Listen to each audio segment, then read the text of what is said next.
Instead of writing, I'm going to talk. I'm going to do a vlog.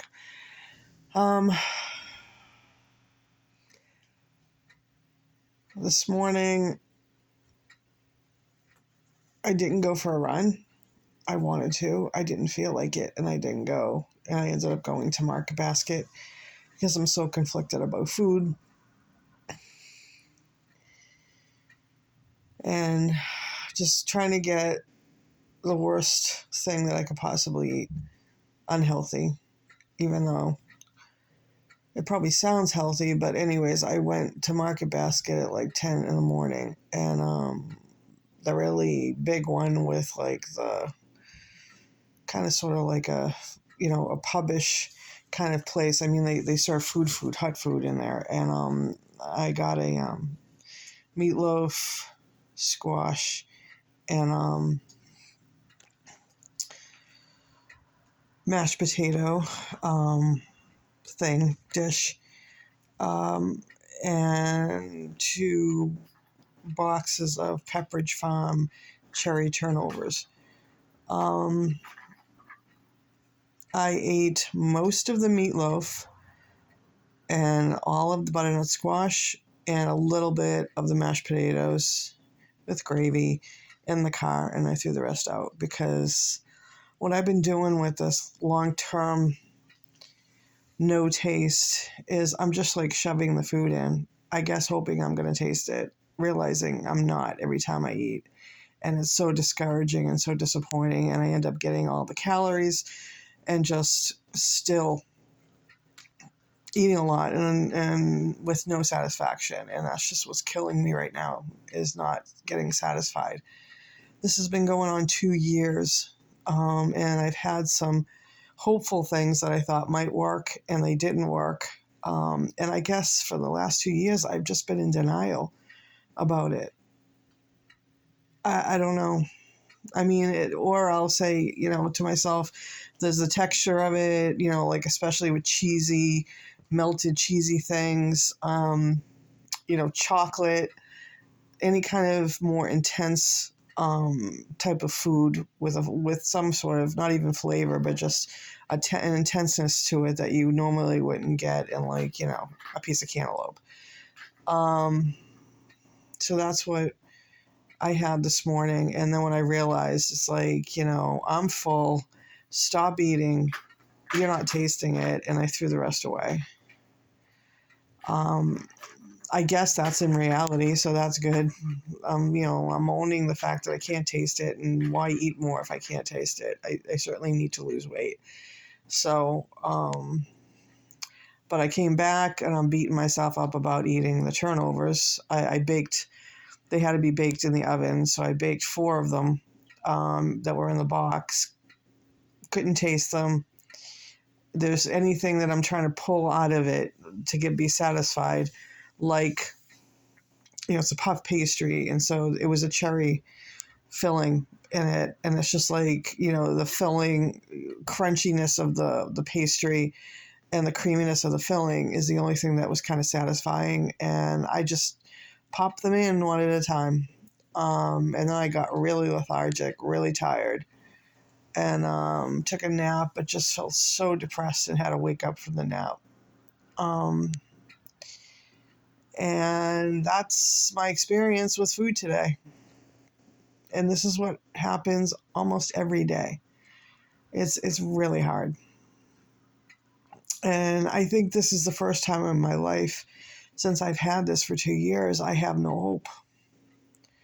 I put up a GoFundMe page for $4,500, which will make it sound like I'm trying, and I am, to get this treatment in Texas, but I don't even know if that'll work.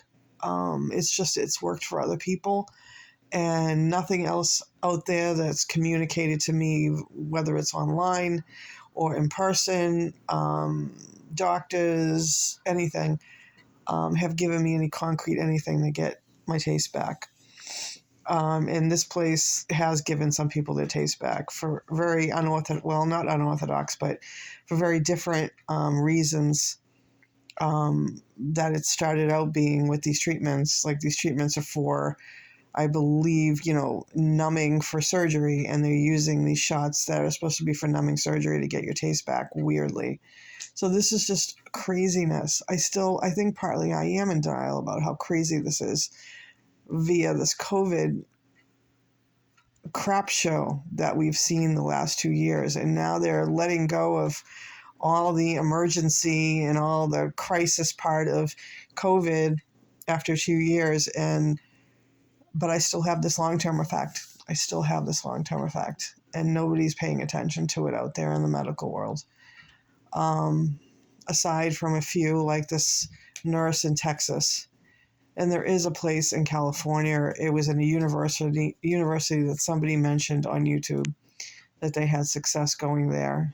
So I still feel a little bit kind of like what a loser you are putting a GoFundMe page out. I do have a good job.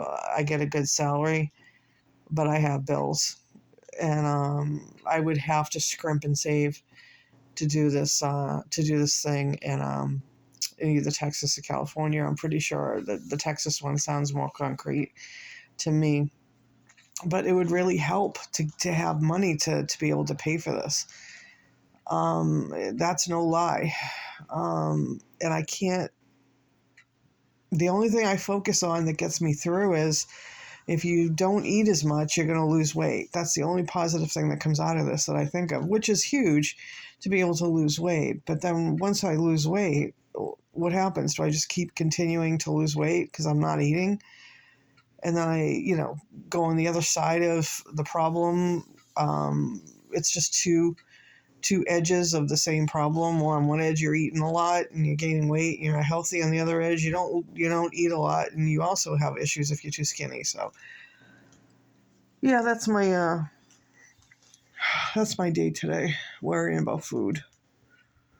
I do cognitive behavioral therapy on myself and try to just stop thoughts from coming through. And I haven't been doing that with this since Virgil left. I'm just very sad over that still, too. I had to give up that kitty. I gave up a kitty because it was just too much for me to do, to have her and my 3-year-old cat, Holly. But I got Virgil because I was feeling so much disparity from the no taste. I wanted something to fill me, and I got this kitten, and it was just a mistake. And I still worry about him, that he's being taken care of in this place. Well, place, it's a home with a mother and a child, but it's a brand new cat person, and I don't know what her intentions are, to really wholeheartedly treat this animal like exceptionally well, which is what I would do if I had him. So I decided to go tomorrow and text. I'm just going to text her and tell her I'm coming, and I'm just going to drop off some of the things I still have in my trunk that I feel bad that I have not dropped off sooner to him. But she told me to come tomorrow. But I feel bad that I didn't drop him off with him when he was picked up. I just feel like this baby is just going to have a horrible life. The start of it has been like from the breeder to me now to this woman, and they don't know what they're doing. So I'm going to text her a bunch of things from cat owner to cat owner, what's helped me, and take it if you like and leave the rest. But I just wanted to impart these things on you that I've learned through the years through having a cat. That's the best I can do, and tell her that if she has any issues keeping him, to tell me, and I'll take him back in a heartbeat. That's all I can do. There's a woman in Westford that she said if anything doesn't work out with this woman in Lowell to let her know. She would try to make it work in her house. And now I'm thinking, she has a full heart. She has a full home. I feel so good about her. But I didn't give Virgil to her because I was afraid the rehoming would be a problem with her, because she has a Maine Coon like I have, not as old, 1 year as opposed to 3, and she has 2 dogs, so I was concerned if they would all mix in together. So that's why I gave them to this woman that has no animals. I don't know.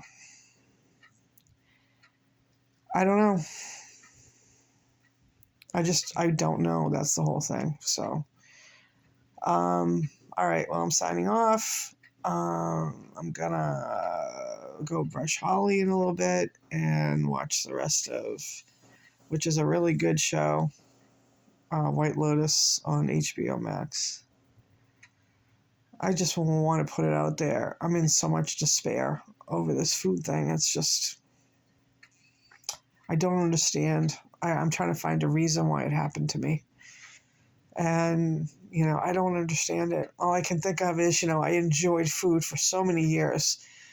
What, 40, no, 58 years of my life. I've enjoyed the taste of food so much and eaten so much great food that I guess I did too much of it and I'm getting punished. That's the only thing I can think of, which makes no sense, but I don't know why else this happened. Is there a reason? You have to find a reason. There is no reason. I guess it's random. I don't know. All right, well, over and out. I don't know how to sign off. Over and out. Back to regularly scheduled programming.